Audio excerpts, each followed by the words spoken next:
Hi guys, this is a new blog that I'm going to start doing, and I hope that you guys will write in the comments, tell me what you'd like to hear. I will try upload every couple of days in the week.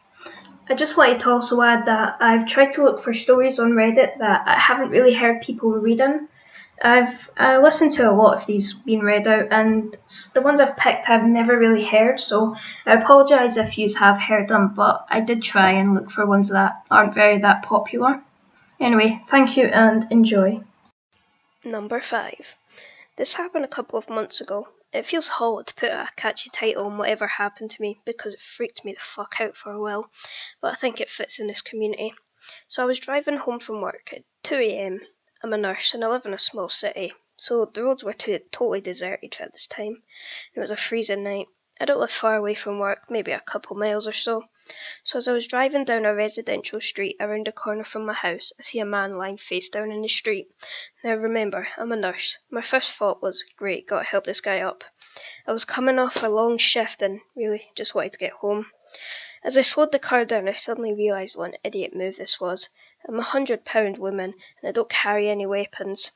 I thought I should do something to help this guy though, so I called 911 as I drove past him and slowed to a stop at the end of the block. When I stopped at the light, I explained to the dispatcher there was a man in the road who needed assistance. All of a sudden there was a loud bang on the driver's side window. I screamed and looked over. A man was pounding on my window and jiggling the handle of my locked car trying to get in. I looked in my rearview mirror and saw that there was no man lying in the street. So on the phone to 911 I screamed, "I'm so scared," to the dispatcher and floored it through the red light. I quickly told him what happened, and even though I was right by my house, he told me to keep driving. After a few minutes, once I had calmed down, he told me to look back around. I pulled over down the road from my house and stayed in the car. I didn't see the man anywhere, so I got off the phone with the dispatcher who told me he was sending a police car to cruise the area. As I gathered up my things, I do a final scan of the area and I see the man. He is walking with two other men. I hunched way down in my car until they are far down the road, then bolted into my house. I don't really know what they intended to do, but it freaks me the hell out that he wasn't alone. Number 4. So, this started about a week ago when some random dude added me on Facebook out of nowhere. I didn't really recognise his name or his picture at all, and I was slightly confused. See, I don't usually add random people like that, but I'd just been to a party, so I just kinda guessed it was someone I'd met there and simply didn't remember. Needless to say, I wasn't alarmed at all. It's like that nowadays. People add each other after having just met once, you know? Anyways, it didn't take long for this person, let's call him Albert, to start chatting with me. This is our very first conversation. He messaged me saying hi. I replied with, "Hello, who are you?" Call me rude, but I honestly didn't remember him. His reply was, "You're cute." Well, thanks I guess, but how do I know you? And then his reply was maybe with a winky face. I stopped answering then, since I didn't really feel like playing games at the moment. I had a boyfriend and I was not having any of this mysterious flirting guy shit. The next day I woke up and saw he liked every single profile picture I had. It was only about 15 pictures, but it was still creepy. He had liked some of my statuses as well. That was a bit disturbing. I know it's not a crime to go through someone's Facebook pictures and all, but it was just a bit weird for him to go ahead and like all them. He wrote again that day. He messaged me saying, "Hey, what's up?" I replied with, "I'm reading you," and his reply was, "I'm looking at you." So I just replied with, okay. Then he said, "You're really cute with your brown hair." He must have seen I had brown hair from a couple of photos earlier that year. "Thanks, I guess. I see you liked all my pictures." He just replied with, "Yes." So I know it's probably something a lot of people have experienced, random creepy Facebookers being all stalky like that, but what happened next was extremely unsettling. I was getting a bit irritated and decided to stalk him back. His profile had just recently been created, about a week before this happened, and his profile picture was low quality and very small. I did not recognise the man in the picture at all. The profile said he was from the same town as me, and that he was a couple of years older than me. We had no mutual friends. In fact, I was the only friend he had. I did not like this at all. I decided to confront him about it. So I messaged him saying, "Who are you? Why am I the only person on your friends list?" I stared at the window and I saw Albert typing, but he never sent me anything. I waited for an hour and then I wrote again, "Okay, seriously, I'm removing you from Facebook now." His reply was, "Wait, can we meet? So I replied, I'd rather not, with a weird face. Why? He asked. I don't know you. You're pretty creepy, to be honest. Can't you just, tell me who you are? I can show you, he replied. After that, he sent me a picture of his, Neat. I removed him from my contacts list and told my boyfriend about it straight away. He told me not to worry about it and it was probably just someone pranking me. I decided to let it go. A few days passed, nothing happened, and I'd almost forgotten about this guy when I got a text from an unknown number yesterday. It read, I have your number, by the way, winky face. I remember what had happened and I figured it must have been him. First I wondered, how the hell did he get my number? But then I figured I put on his Facebook status earlier, telling people that it was my new number and they should replace the old one. I was hanging out with a couple of friends when I got a text, and even though I was alarmed and a bit irritated, I didn't really pay it much mind. That until he sent me a picture. It was of my house. Well, my window to be exact. I live on the ground level of a small apartment building in the middle of town. Therefore, I always have my curtains down whenever I'm home, so he couldn't have actually seen me inside my flat. But then the thought of him knowing where I lived still creeped me out. Needless to say, I cringed when I saw this picture and my friends asked me what was wrong. Showed them the text and told them what happened. They got really worried and told me I could sleep over at one of their places that night. I agreed. I sent him a very long angry text, basically telling him to kindly fuck off. Today when I got home, well, I had to go home eventually, right? He left a very unpleasant surprise for me. As I grabbed the door handle, I realised it was, all wet, and there was a puddle beneath it as well, as if someone had poured some kind of liquid on it. Confused, I looked closer at it and at my hand, and then I smelled it, and I realised it was his fucking semen. It was so fucking disgusting. I took off my hat and wiped my hand on it. Then I took pictures of my handle and the puddle beneath it. I guess I wanted proof. I wiped that off as well. I then rushed in and cleaned my hands several times before calling my boyfriend. He stayed here tonight. Well, needless to say, I never want to meet this guy again. Number 3. When I was around 11 years old, I had a steady babysitter named Jane. My brother and sister were 17 and 18, so they were either, too cool to babysit me or busy with school. Jane was around their age, but I don't think her family had a lot of money, so she would babysit me almost every single weekend instead of doing normal teenage stuff. My family lived in a well-to-do cul-de-sac in the back of a large neighbourhood. It was one of those type of neighbourhoods where the houses got nicer the further back you went. The houses at the front, by the main road, were not as nice, but still, not terrible or anything. That is where Jane lived. Since I was 11, I was a huge pain in the ass. But not to Jane. I looked at her as my best friend. We did so many fun things together. I could truly tell that Jane loved me. One Saturday night, my mum was making plans for the next week, but for the first time, Jane couldn't babysit. She had her first prom. She was very excited because, the boy she had a crush on for years asked him. My mother and I were both very excited for her, and I saw my mum hand her way more money than usual. Jane's eyes teared up, and she gave us a hug and left. Since this was, mid-90s, about that, everyone got babysitters from word of mouth. My mum heard from another mother that a girl used to babysit her kids had just moved back home with her parents. She lived down the street from Jane. Her name was Becky. My mum called her up and see if she could babysit this Saturday. Becky excitedly said yes and proceeded to ask my mum somewhat strange questions, like how tall was I, what did I look like, etc. There might have been other questions, but I was just hearing my mum's side of the conversation. When she hung up the phone, my mum said to my dad, wow, she sure is thorough. I was a little nervous as Jane had only been my babysitter for a year, so I only really knew her. In the rare incident she couldn't do it, my parents usually cancelled their plans, but this was a work party and my dad was being so honoured, so this wasn't an option. A couple of days before Becky came, I begged my mum to call Jane. I wanted to see if she could come over that night of her prom so, we could see her dress. But my mum kept telling me she wouldn't want me there and that I could see pictures, but I insisted. So my mum called Jane and handed me the phone. She says hi there and how are you? The usual. So I said I was good. I wanted to see you and if you could come over for your prom. She said okay. And that she was getting her hair done, but she could come around after 5:30. She said, tell your mum to call me first to make sure I'm home though. So I replied that my mum wouldn't be home, it would be Becky. Dead silence. Wait, what? Since you couldn't watch me, my mum found a girl named Becky to do it. Long pause. Okay, sweetie, that's fine. She hardly got me off the phone, and I went to school the next day. Came home, my mum hanged up the phone shaking her head. Poor Jane, her date doesn't want to take her anymore. They had a fight. She wanted to know if she could still watch it this Saturday. I feel bad for cancelling on Becky though, but it's completely up to you. Of course, being the kid I was, I chose Jane. And as usual, we had tons of fun. I didn't really bring up prom because I didn't want to make her feel bad. She went to college, and by the time she went to a 4-year school, I no longer needed a babysitter. We kept in touch after that, but long before we both got busy and we lost touch. That's where the story ends until this past weekend. I ran into Jane at a bar. She was not very sober. In fact, she was very drunk. She didn't seem to be doing well. She was very thin, and it looked like she had track marks on her arm. This made me extremely sad because I loved her the most in the world, basically. At least at one time. I sat next to her at the bar and asked how she was doing. Her face lit up and she gave me a hug. She said, I always knew you would do well for yourself. Look at you. You're all grown up and beautiful. You look great too, Jane. She replied with, no I don't, and laughed.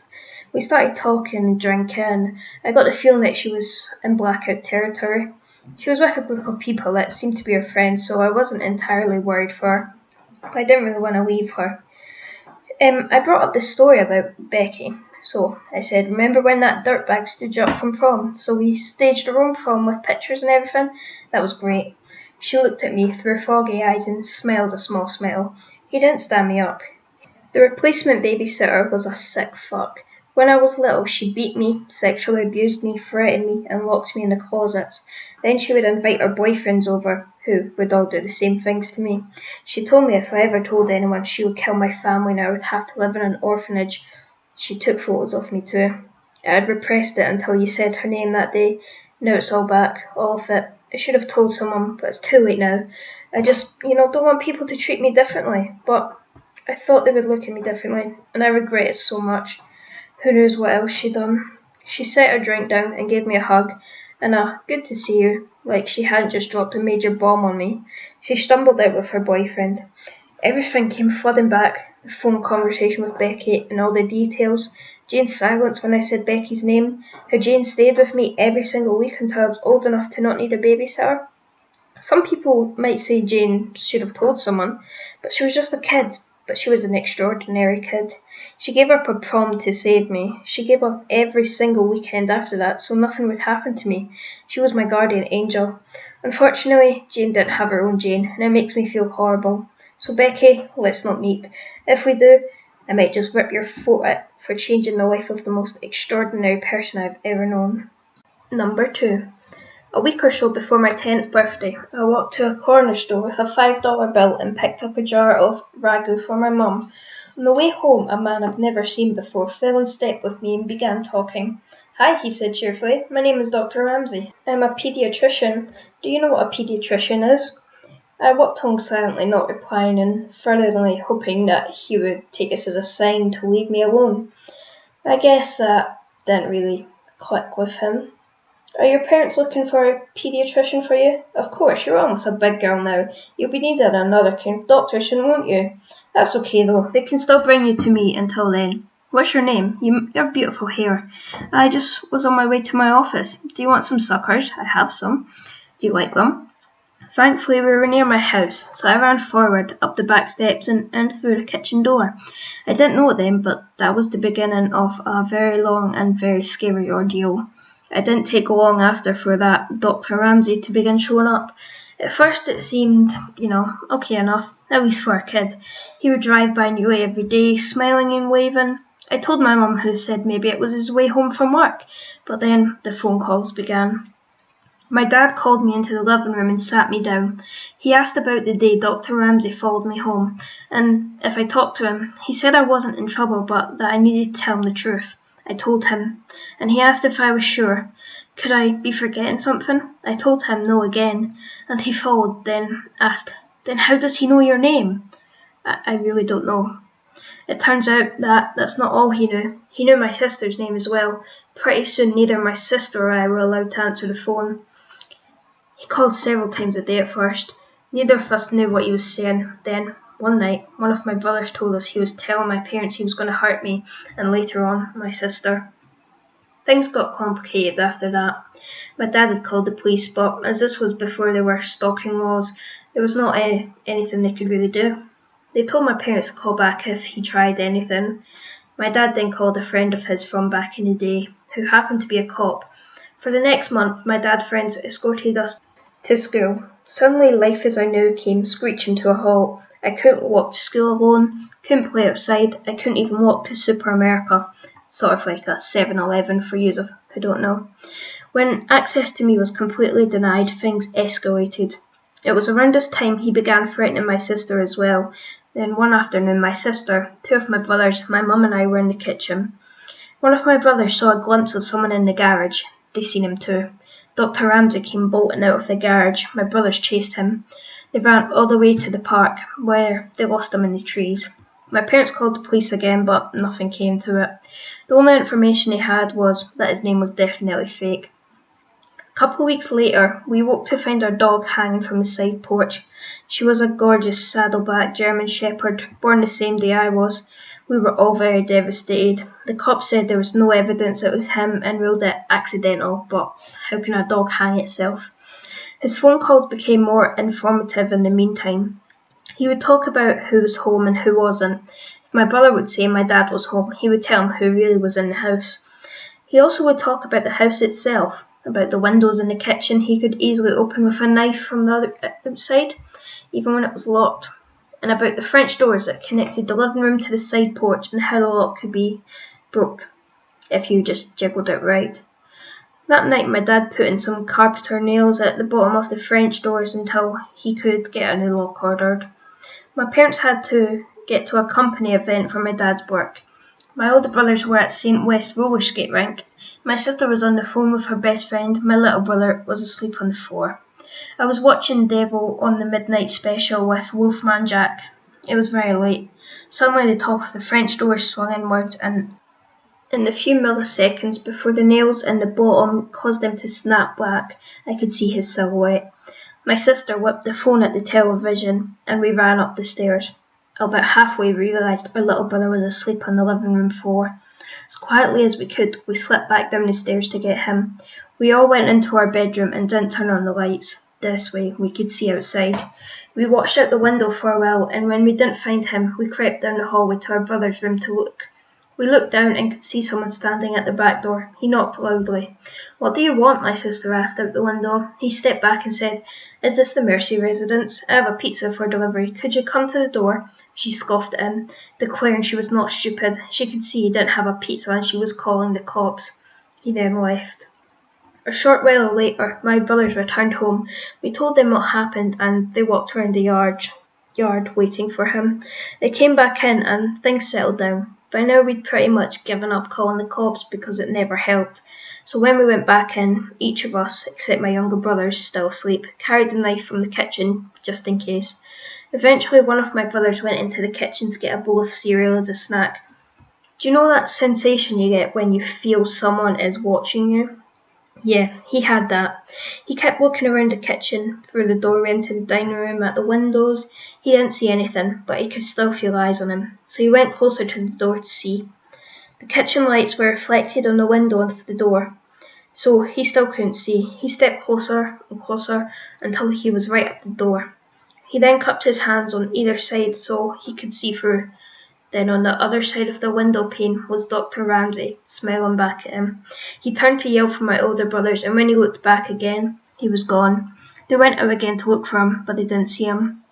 The next night we were at the table playing Crazy Eights, and my brother was restless. My sister asked him what's wrong, and he said he always felt like a minute there would be a boom boom boom on a door or a window. Almost immediately after he finished the sentence, there was a boom boom boom on the window right behind him. In the chaos, the two eldest ran out, but he was already gone. A couple of weeks later, I was at school, and we were outside on the playground during recess.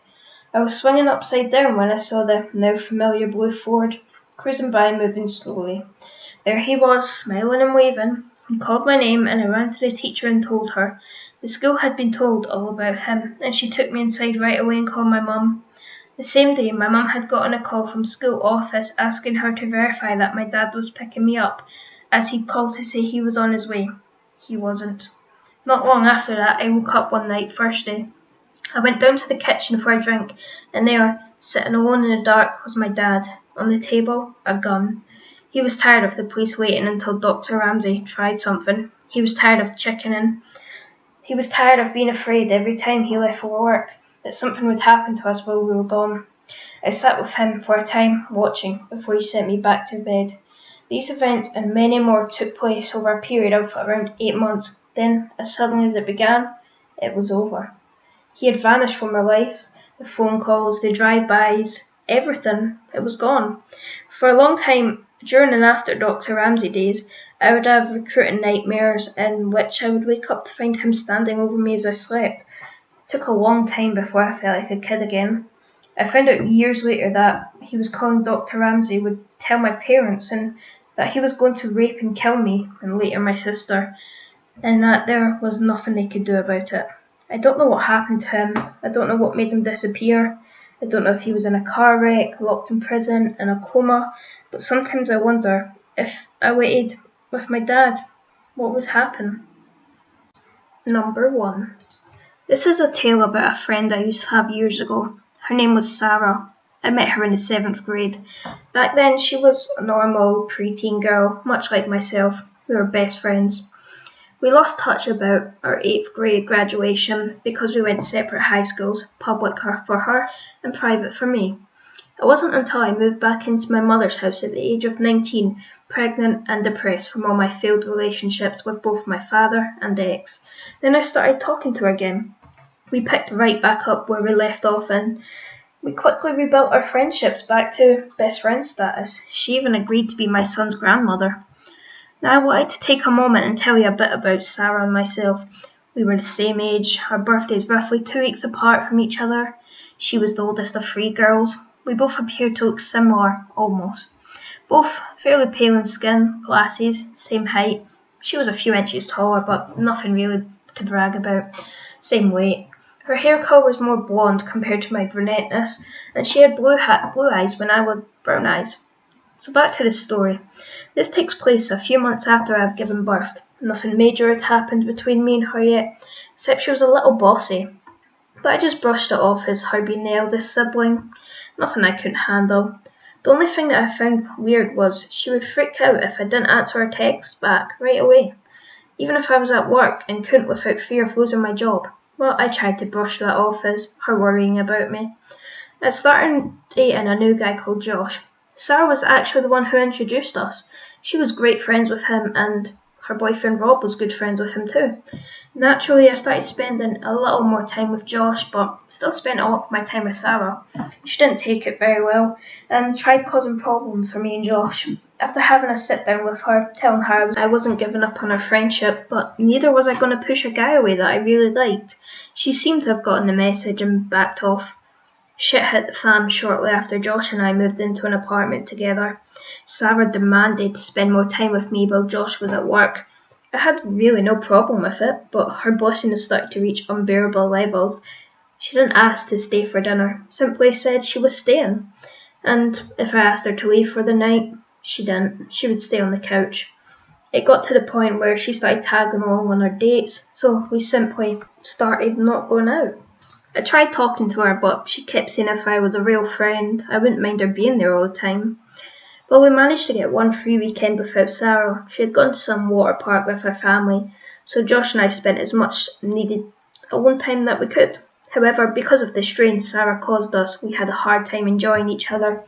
But I refused to end my relationship with him. We had tried hard to work it out. We tried talking to her boyfriend Rob, asking if he could help us. They said they were planning on getting an apartment together at the beginning of the month, but told us it was looking like it was going to be in the same complex as us. I could deal with that, figured she wouldn't want to spend time with us. She would be in our new place decorating it. Also note, I had gotten my hair done earlier in the week. I got an awesome new haircut that looked great and loved it a lot. I got many compliments on it from various friends. Well, when Sarah came back from her mini vacation, she had dyed her hair to the same colour as mine and got it cut the exact same way. I didn't really mind too much, it was a pretty sweet haircut, but both Josh and I couldn't get over how weird it was that we basically looked like twins. She even got coloured contacts to wear under her glasses that changed her eyes to brown, like me. One night later that week, I was hanging out with another friend of hers without Sarah. Her name was Heather. Heather and I had gotten around to talking about Sarah when Heather said casually, "You know she's jealous of your life, right? She even has a huge crush on Josh and you." I really had no idea. She didn't say anything about it, and I had no idea she harboured feelings like that for me. She had many different boyfriends over the years anyway. After that, I started to notice a shift in Sarah. She wanted to spend even more time alone with me, and oddly enough, more alone time with Josh. On one of these nights, she tried to kiss me. Now, I have no problem with someone being gay. I have many other friends who are, but I am not, and everybody knows it. I like guys way too much. I told her this, and she went crazy. She told me I was a lying cunt, and that I was leading her on, that I had to kiss her back because she said so. I told her no, and I didn't. I didn't lead her on. She left shortly after the meet-up with Rob and Josh. While I took care of my son, I didn't really think anything of it until Rob came over, saying Sarah kicked him out of the house because she wanted to talk to Josh alone. I filled Rob in on what had happened, with what Heather said, and my feelings. He sensed something weird was going on, so I got Heather to come over to watch my son while Rob and I went back to their apartment to confront her. We found her in bed with Josh. Naturally, both Rob and I were upset. Rob and I just left and he crashed on my sofa for the night, though I don't think either of us really did much sleeping. The next day I broke up with Josh and Rob broke up with Sarah. Rob ended up moving back in with his father and just cut ties with them both. Sarah blamed me for the ending of their relationship and vowed to make my life a living hell. She kept her apartment in the same complex as mine and tried very hard to get me in trouble with her landlord. At random times the landlord would stop by saying I had a noise complaint against me or saying that someone had complained of an awful smell coming from my place. After the third time he came by saying someone saw a rat coming out of my door, that he realised someone was just trying to cause trouble. I told him, but he still has a job to do, I guess. When Sarah learned that this wasn't working, she started calling my home phone and cell phones at random times, never really saying anything, and all the calls were restricted, but I knew it was her. From my window I could see into her apartment and always saw her looking in my window on the phone. On the phone, the exact same time my phone was ringing. I quickly changed my phone numbers and that was the end of that day. No one besides my mum and work had them, and neither cared for Sarah much, learning what she had done. While she realised she couldn't get hold of me via phone, she took up to blowing my email and Facebook. Obviously it didn't take me long to block her on that. However, this takes the cake. Apparently, she had a copy of my key. I don't know how she got it. I never gave her a copy. I figured Josh might have given her one when they started to be sexually active, or else she'd just stolen Josh's and maybe made her own copy. She took to entering my house when I wasn't home. At first, I started noticing little things disappearing or being moved. My bills were no longer on the kitchen counter but on the dining table. My favourite shirt had gone missing, cordless phones across the room from where I last remember setting them down. I thought I was simply losing it and misplacing things. But this went on for 2 or 3 weeks until bigger things went missing. My son's DVD player, my keyboard, my cell phone charger, bath soap, towels, and even my son's baby blanket were all taken. Naturally, I did the most logical thing and called the police and landlord. The landlord changed the locks ASAP and the cops agreed to talk to Sarah. They said they wouldn't be able to do anything unless she let them in and or admitted it, but they would still try talking to her, and this is what I was told. They knocked on the door. She opened it wide enough so that they could see the wall behind her. On the wall was hundreds of photos of me, either alone, at work, or at the store, or with my son in the park. It wouldn't have been so creepy if it weren't for the fact she wrote in big letters with red paint, "Die, you fucking cunt." It covered some of the photos in the wall. The police were able to search her place. They found journals full of her writing stuff saying she was going to kill me. She was writing how she was going to do it and other fucked up things. She had my work schedule written on her calendar. Not that it was hard to guess, it was the same every week. But on a certain day, she had circled it and marked as Kill Day. Police found an unregistered gun and a huge knife. She was arrested. I moved out and back in with my mother. I found a new job, changed my appearance, I cut off contact with all friends. and I haven't seen or heard from her for 3 years now. For all I know, she's still in jail. I just can't count my lucky stars. I just want to thank you again for watching, and like I said, this isn't going to be the best video because it is my first time trying, but if you have any tips or anything for me, just leave it in the comments. Thank you and goodbye.